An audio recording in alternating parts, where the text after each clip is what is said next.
सभी भक्तों को सप्रेम साहेब बंदगी कबीर दास जी का मूल ग्रंथ बीजक है। बीजक में बताए गए मार्ग पर अगर मनुष्य चले तो बार बार उसे 84 लाख योनि का चक्कर लगाना नहीं पड़ेगा। तो आज शब्द 89 का विवेचन सुनते हैं। कबीर दास जी कहते हैं इस बीजक में कि कर्म करने की कला सीखो। ऐसा कर्म करो जिससे कर्म बंधनदायी न हो। जीवन की आशा नहीं रखो। 24 घंटा काल तुम्हारे सिर पर मंडरा रहा है। काल तुम्हारे श्वास को पकड़े हुए है। यह संसार जो है बाजी का एक खेल है। तो अपने मन में सावधान होकर कर्म पासा फेंको। सुभागे के ही कारण लोभ लागे, रतन जन्म खोए। पूरब जन्म भूमि कारण बीज काहे को बोए। मानव तन में आए हैं, हे भाग्यशाली जीवात्मन। ये मानव का जो शरीर है ये देव दुर्लभ शरीर है। ये मानव शरीर पाने के लिए देवता लोग भी लालायित रहते हैं। बड़े भाग मानुष तनु पावा। ये बहुत भाग्य से मनुष्य का शरीर मिलता है। तो तुम फिर किस कारण तुम्हें विषयों का लोभ लग गया, जिसमें तू अपने रतन तुल्य मानव जीवन को नष्ट कर रहा है। पूर्व जन्म में तूने जन्म लेने के कारण रूप कर्म बीजों को अपने मन रूप भूमि में क्यों बोया, और आज पुनः कर्म वासना के बीजों को मन भूमि में क्यों बो रहा है। इससे तो आवागमन लगा रहेगा। ऐसा कर्म करो कि फिर इस 84 लाख योनि में नहीं, कीट पतंगा में जन्म लेना नहीं पड़े। बूंद से जिन्ह पिंड संजोए, अग्नि कुंड रहाया। जब 10 मास मातु के गर्भे, बहुरी लागली माया।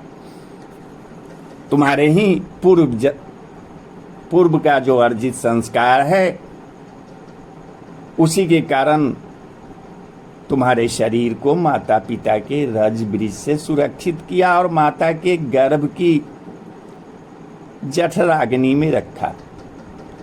जब तू 9.5 महीने तक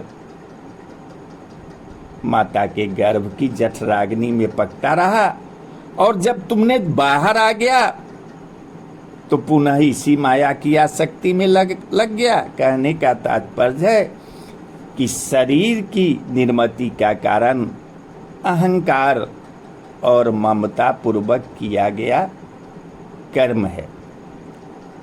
पूर्व जन्म में इसी प्रकार के कर्म किए गए, इसलिए यह वर्तमान शरीर मिला।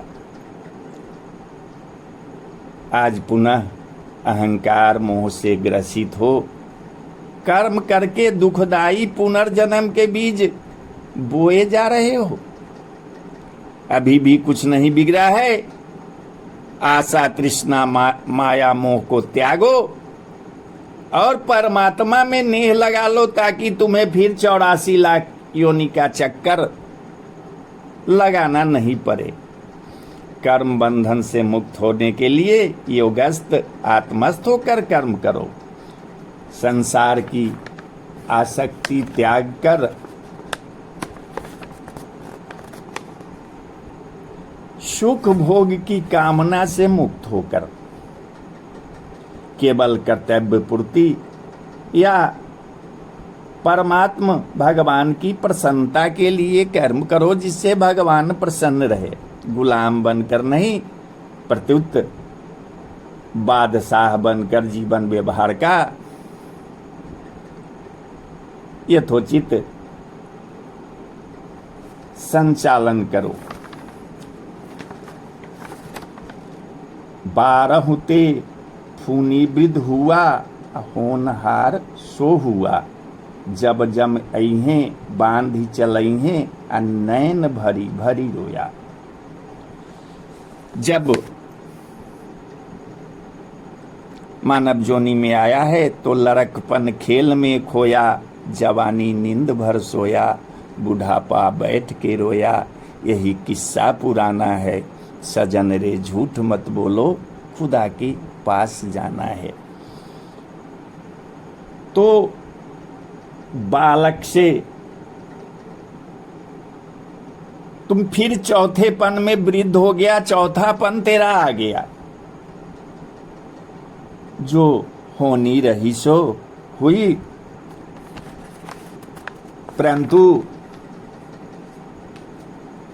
इतने समय, ये हीरा तुल्य समय तूने गवा दिया, और न तुमने कभी ज्ञान प्राप्त करने का कोशिश किया, और न कर्मों के बंधन काटने का।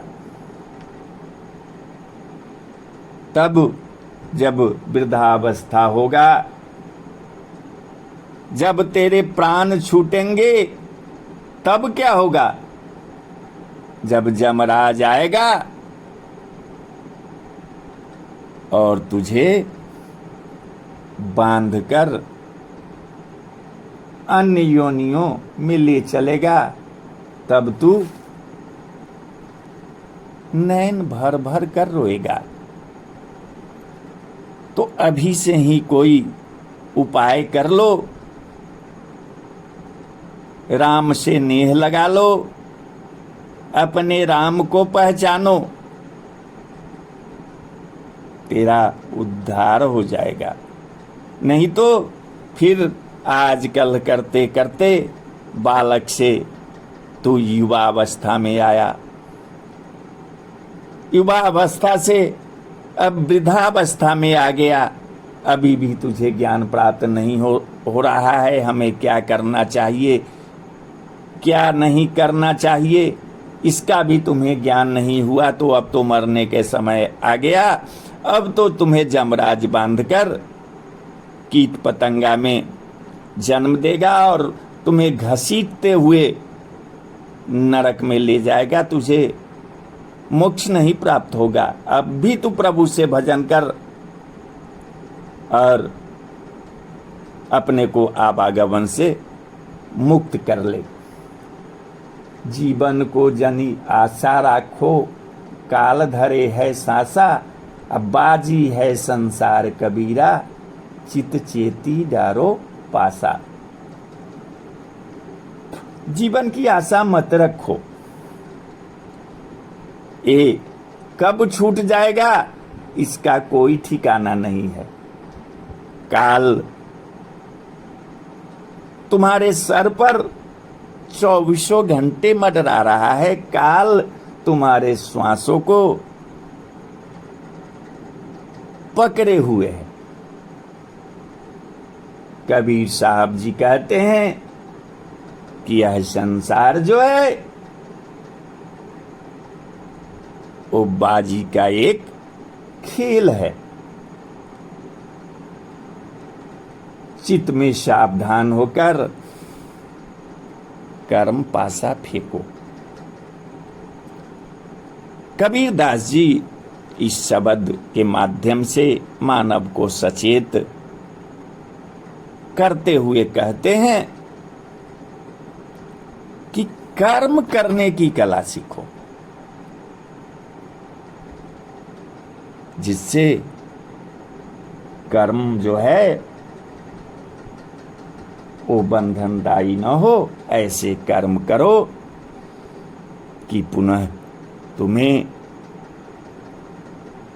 इस 84 लाख योनि में भ्रमण नहीं करना पड़े, कीट पतंग में जन्म नहीं लेना पड़े। तो अभी से प्रभु का भजन कर अपने राम को पहचान। साहिब बंदगी, साहिब बंदगी, साहिब बंदगी।